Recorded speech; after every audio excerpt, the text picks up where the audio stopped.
Hello, ladies and gentlemen, and welcome back to another segment here on Project Purpose. For those of you who are new, we cover topics that relate to mental health, mental wellness, and education on a week-by-week basis. And today's topic of discussion is education. And the conversation on education, I want to talk about the importance of situational awareness. And this has been a point that has been drilled into me since childhood. My father, who did martial arts, he definitely drilled into me like the importance of having a certain level of awareness of your surroundings, especially when you were alone, especially as a woman alone, especially as petite and as a woman alone as well. And then when I started my high school, and so I went to high school, for those of you who are familiar with Canada, I grew up in Eastern Ontario. I was born in Alberta, but grew up in Eastern Ontario. And I grew up in a small town called Port of Newcastle, but I lived like in the area, right? So my parents moved a lot around Curtis, Bowmanville, and Port of Newcastle, and then like Garden Hill, which is further east, like towards Port Hope. But that's essentially like the circuit that I lived in. And so when I started high school, I lived in Port of Newcastle at that point, and I went to Bowmanville High School, which is a French immersion high school. And at the time, there was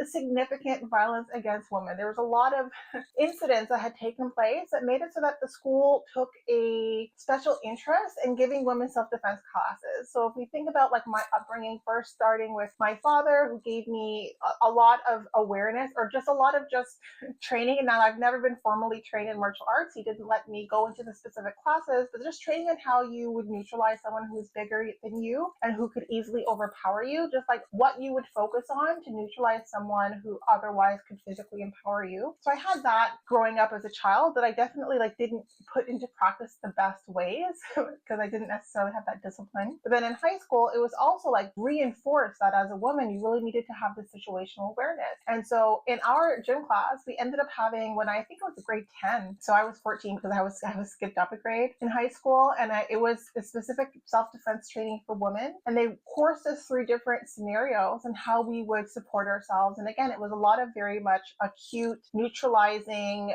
tactics, so different things that you would do to neutralize someone who is bigger than you, so that would become a reflex, and so that we wouldn't fawn or freeze. We would really do what we could to really increase our chances of survival, and not just increase our chances of survival, but also increase our chances of not having been harmed, right? Of not having the assault really go to the full extent that it could take. And even more beyond that, it was further reinforced because when I finally graduated from high school, I went to university, and in my university, there was, again, shocker, a big issue with violence against women. So this is a theme, an ongoing theme that I've experienced my entire life. So not only do I have the reflexes just based on like home training, like just based on how I grew up and around stranger danger, but also because like this has been reinforced by the institutions that educated me from since a very young age. So if there is anyone who can give you insight by way of how to cultivate situational awareness, I think I can give you a couple of pointers. And so this is just going to be light, and if I think that this video gains traction, then I'll give more tips and tricks. And so one of the first things that you always do in any environment that you find yourself in is a scan. And so I am someone who is fairly absent-minded, I would say. Like I'm like perpetually in the clouds, but what I do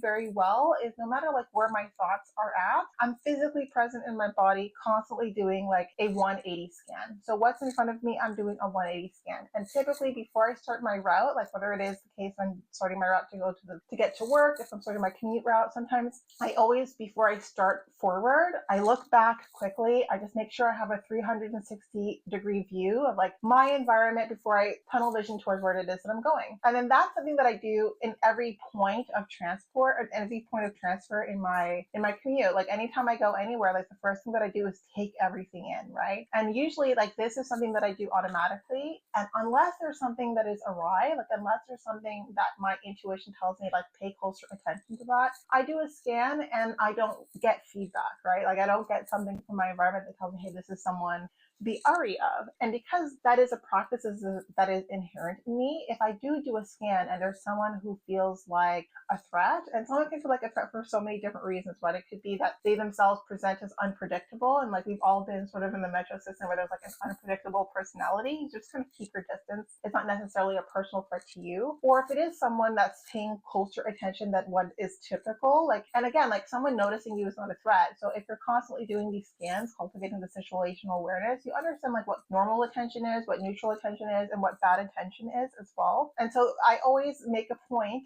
to hone in on potential threats, just people who, if things were to go awry, like who would I want to go closer to, who I want to stay away from. Like you just kind of do that bit of a superficial scan in every environment that you're in. And I think it's really important, especially as women, we're petite, like we really have to use brain over brawn if it is the case that you wanted to circumvent a really tricky situation. And again, like I am a tiny human being. I am not big, but I've had this training to be able to properly neutralize any escalation in situation before it becomes physical as well, right? Because the best way to neutralize the situation is to create distance. But you don't know that you need to create distance if you're not being situationally aware. And so even if it is the case that I'm listening to music, which I love to do, if I do find that there's something in my environment that I want to pay closer attention to, I can have my earphones in, but my music is off. And I'm just like paying attention to the scenario, deciding like what's the best traction, like what's the best move forward, and if I need to create distance. And creating distance is something that can come at a sacrifice. Like if it means I'm changing my route, I'm changing my route. If it means like I'm getting off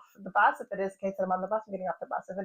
If it means I'm getting on the bus, even if it's going to the wrong direction, I'm getting on the bus. I'm doing whatever it is I need to do to create distance, to create safety as my first level of defense. Now, if we move on to second level of defense, and I had mentioned to you that I had been stalked in the past, and the only reason why I noticed that I was stalked was because patterns. And so when I do a scan, I recall people's faces, right? I want to know enough about the people that I'm interacting with in my environment that if I had to speak on their features, that I know enough about like the people that I'm sort of surrounded by that if I needed to recall their features, I'm able to do that. And so that came again with practice. And so if it is the case that I'm doing the scan and people are showing up in the scan frequently, if they're showing up frequently in a specific route, like if it is the case that in my commute, there are specific people that show up every day in that commute, then I recognize that that's something that I lock into my memory. But if I'm doing something that's completely off route, right, like not at all within that specific, I guess, trajectory, and I see that person, then that's an alert, right? And it might not necessarily need to be an alert, but I will notice if I notice people within like my typical routines, outside of those routines, for me, that's an indicator that there's something here that I probably need to pay close attention to, especially if you're not in your neighborhood, right? Like it makes sense if you see people who are your neighbors to varying degrees in your neighborhood. But if I'm like not doing my typical route to work, I'm not in my neighborhood, I'm completely like off the kilter, and I see someone who's part of my standard routine, then for me, that's an indicator that I need to pay closer attention to what's going on. And if that happens more frequently, then at that point, like I can understand that there's a risk, there's a situation that's maybe unfolding here that I want to diffuse. And if that means I involve more people, I involve more people. If that means I take out my phone and I record the interactions, if there is going to be an interaction, then I'll do that. If that means like if this person tries to solicit my attention, I'm absolutely going to ignore them and just like, again, maintain my distance. I think the best form of defense when it is the case that you want to keep yourself safe is distance, especially if you're dealing with a weight differential, with a power differential. Like you want to just give yourself the amount of space that you need to really think strategically about your next step, with a focus on safety. Like for me, the focus is never on getting into an altercation, but it's knowing like if I do have to get like physically defend myself, like I'm not going to just wail. Like I'm going to do what it is that I need to do that will properly neutralize like the threat in front of me based on the training that I've had as a child, in high school, and again in my university years. And so the last point that I want to mention is your intuition. Like if you're not someone who typically is paranoid, and look, for me, like my thoughts are typically like fluffy, happy thoughts, or about work, or about my projects, or about my partner. Like I'm not entertaining thoughts that scare me. I am not someone who like involves myself in like visual stimuli that like terrifies me or that scares me, that makes me feel uneasy. So if I do have a thought about someone, like as I'm like commuting, that feels like a cautionary thought, I pay attention to it. Like I'm not going to dismiss my thoughts. If something in my heart tells me there's something about this person that doesn't sit right, I completely respect that intuition. I don't question it. I think a lot of us, we talk ourselves out of warnings that we feel inherently because we feel like they're triggered by like bias, by dogma, or by like assumptions. But I think as a woman personally, like unless you're doing something that is like, you don't need to be rude or blatant or loud about how you react to that intuitive feeling. All you need to do is create distance, right? All you need to do is do what you feel is the best response in alignment to that intuition. And like if that person's feelings get hurt, like for me, if I'm focusing on my safety, I really don't care about like hurt feelings at the end of the day. Like people at this stage in our lives have the social conditioning to know like what behaviors make other people uncomfortable and what behaviors don't. But I think that it serves everyone if everyone becomes much more conscientious about the kinds of behaviors that make other people feel on edge. And if someone's behaving in a way that makes someone on edge, then you respond in alignment to that, right? Like you need to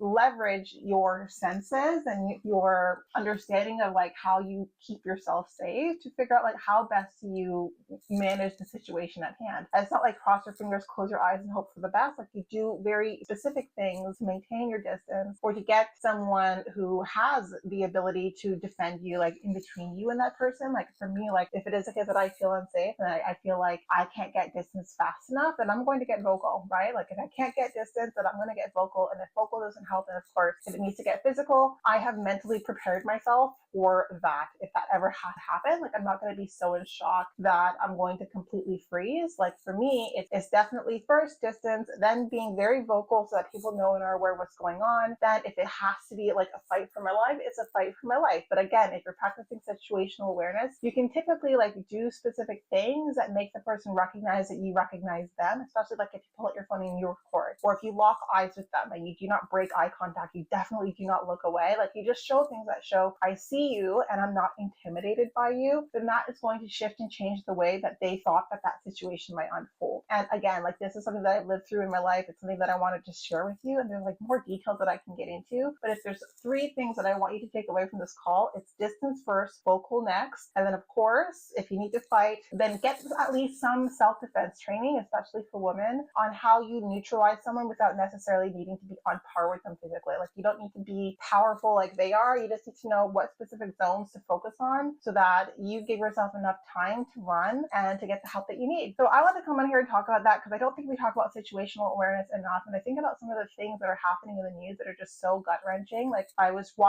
following the Athena case, and it was just such a horrific sight. And she had all of the training, all of the language, and it really was just distance, right? Like she didn't know to keep her distance because he seemed like a non-threatening human being. And so I feel like in response to that, because it really definitely jarred me, is like I want to talk a little bit more about how I maintain safety for myself. And if someone learns something from this video, if they take even a small tidbit from this video and it saves them from dealing with something traumatic in the future, then I think that that's the best that I can hope for, right? And so that was what I wanted to talk about today, some food for thought for you. Now, if I have piqued your interest, then I do invite you to follow us here. Definitely comment, tell us what are some of the things that you put into practice to support your situational awareness as well. Follow us across all of our social media platforms. We also do have a website where we do provide adult programs. So we provide different training for adults that focus on alignment and really giving yourself the opportunity to focus on development, on growth, on the areas that help you cultivate clarity so that you can live in alignment within your life. And that's